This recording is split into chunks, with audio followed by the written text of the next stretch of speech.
And our top focus on Climate Tracker today, Delhi and the AQI that it has at this point. Delhi has tightened restrictions on movement of vehicles and switched schools to online classes as air quality level worsened to over 450 in several parts of the national capital. With air quality staying in the severe category for the last 5 days, the city has implemented stage 4 restrictions under GRAP, which is the Graded Response Action Plan. It starts from today. The new set of restrictions that come into force on Monday morning, Delhi Chief Minister Atishi announced that physical classes will be discontinued for all students apart from class 10th and 12th till further orders. India's weather agency issued an orange alert for dense to very dense fog on Monday, predicting that low visibility may affect roads, railways and air traffic.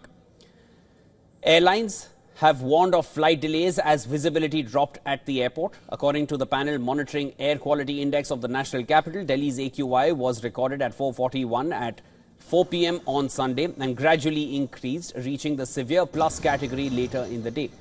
The additional restrictions under stage 4 include a ban on several vehicle categories. This includes ban on entry of trucks in the NCR region and a ban on construction activities. The restrictions under stage 4 also include advising 50% work from home, closure of schools and non-emergency commercial activities.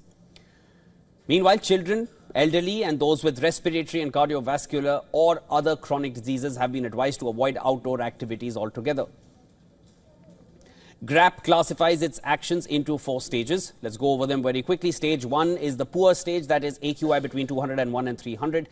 Then comes stage 2, which is very poor, AQI 301 to 400. Stage 3 is severe with AQI ranging from 401 to 450. And then comes stage 4 where we're currently at, which means severe plus with AQI above 450. For more on this, WION's correspondent Adhya Juneja has sent us this report from India Gate, New Delhi.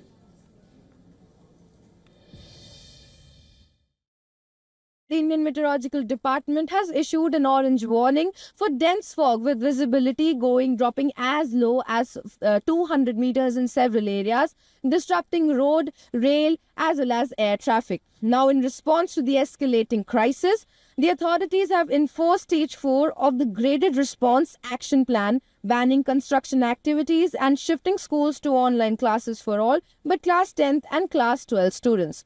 Residents in Delhi are suffering from health issues such as breathing difficulties, irritation in eyes and headaches. Now, Environment Minister Gopal Rai is set to hold a key meeting to discuss further on this escalating crisis.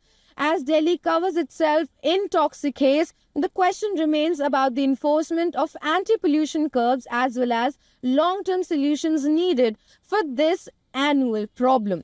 With video journalist Ajit, this is Adhya Juneja reporting for WION World is One.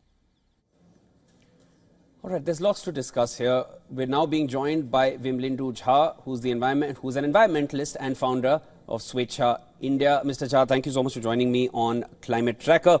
So, every year, same conditions, same story. Almost everyone I know is either clearing their throat or they're coughing. And of course, people who already have cardiovascular problems or lung issues, one can only imagine the kind of condition they would be in now. What is the solution? Let's start with this. What's the way forward?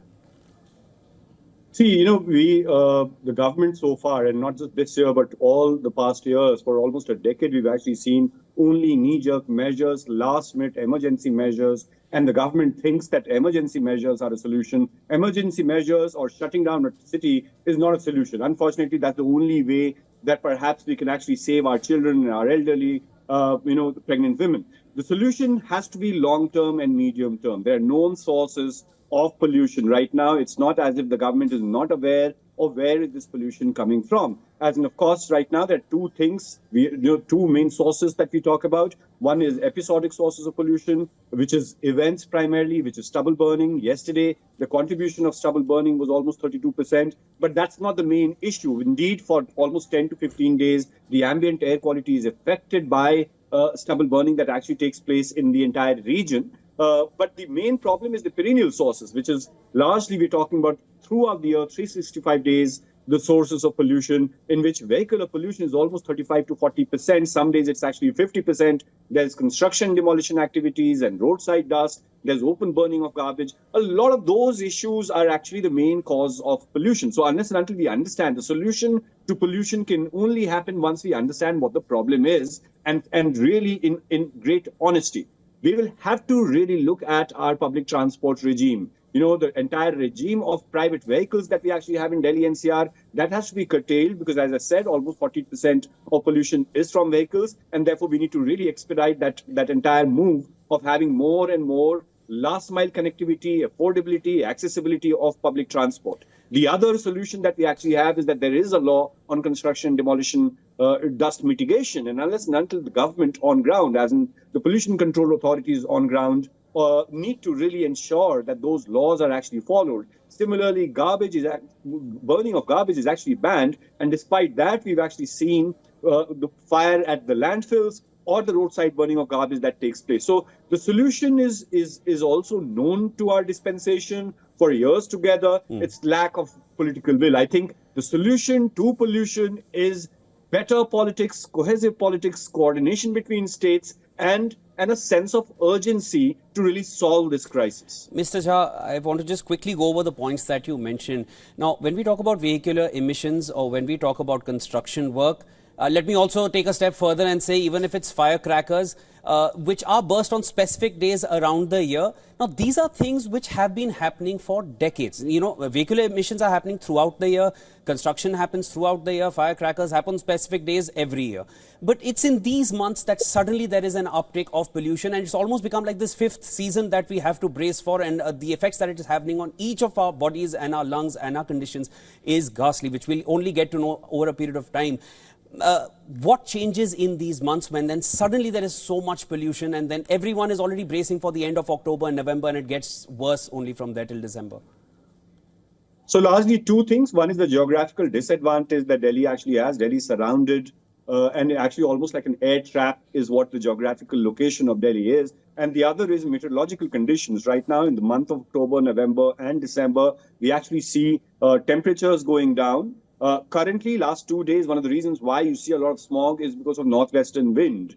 And the northwestern wind primarily means that the wind that is coming from the farm fires of North India. And once the wind stops, when there's low wind, because of, again, meteorological conditions and low temperature, then the local pollution actually that Delhi produces actually gets trapped. So largely, it's a winter phenomenon. The one thing for everyone to understand, that there is pollution through the year. There is pollution 365 days. The pollution gets trapped in the month of October, November, and December, primarily because of geographical disadvantage and meteorological conditions. But again, that's a reality that Delhi, it's not a new geography that Delhi has found. Delhi has been like this. It's the proportionate action that you need to take to the crisis that is, as in the growing city, the growing construction, the growing number of vehicles. A lot of that is why Delhi's air has become unbearable. And similarly, as you said, firecrackers and burning of farm fires. These are episodic sources, but even those episodic sources that actually spikes the air pollution needs to be controlled, needs to be stopped, and real incentives need to be provided to the farmers to not burn their farm or their stubble. Mr. Jha, just one more reaction I want from you very quickly. You mentioned this in your first response as well, that we've seen this uptick since the last 10 years. If even a cursory search will tell you, and from what I remember from memory also, it was the year 2016 when you suddenly felt the need to wear masks. It essentially started. There was also a report which came out from the Center of Science and Environment which said that the November of 2016 was the worst in 17 years. So it was very clear, and it's on record that was the year when suddenly we saw a major uptick. What has changed in these last 8 years, which was not happening earlier? Because all these things, all the reasons we know have been there before that as well. But in the last 8 years, it's only been a regular affair. So one is that today we have 40 air quality monitors, and earlier in 2016, we only had 4 air quality monitors. So the reason why we think there's a problem also is because we actually have meters telling us that there's a crisis. So it's not as if there was no pollution. No, there was. But the other is AQI past 300 started happening 2016. Absolutely. That's what, yes. Absolutely. So, and in last 10 years, we've actually seen the kind of urbanization that has taken place, or, the burning of garbage. So largely when we look at pollution, it's also population induced.